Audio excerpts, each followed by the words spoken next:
8 on your sides. Raquel Martin joins us live from Washington, D.C. Both of these men, Donald Trump and former Vice President Joe Biden, have come out today and have spoken. They're taking each to very different tones. Joe Biden saying, let's be patient, and the president just moments ago saying there is fraud at work here. What do you make of both?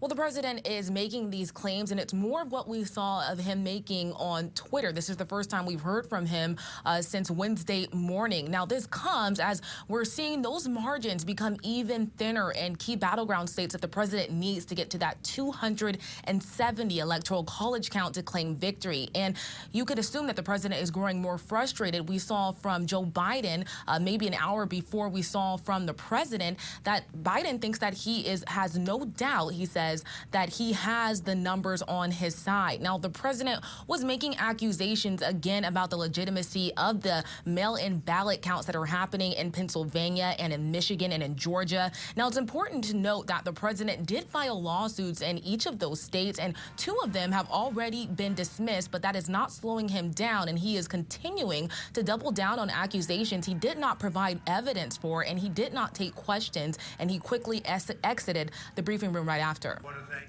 Raquel, some of his surrogates have even been in multiple states, and they too have been echoing these allegations that there is some sort of malfeasance at play here. You mentioned there is no evidence of that. So how does the campaign move forward? If they're winning battles in court or they're being stymied in court, what do the next couple of days look like?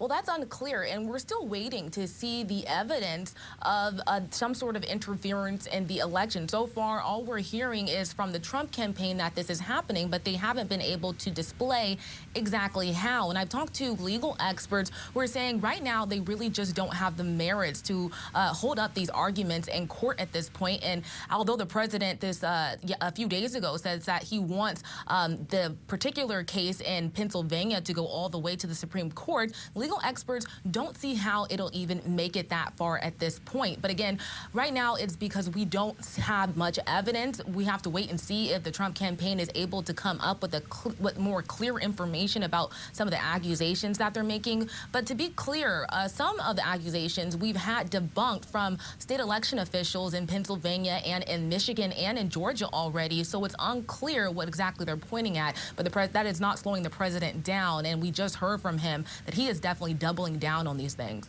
Raquel Martin, live for us in Washington tonight. I know you've got a couple of busy days ahead. We look forward to hearing from you again. Thank you.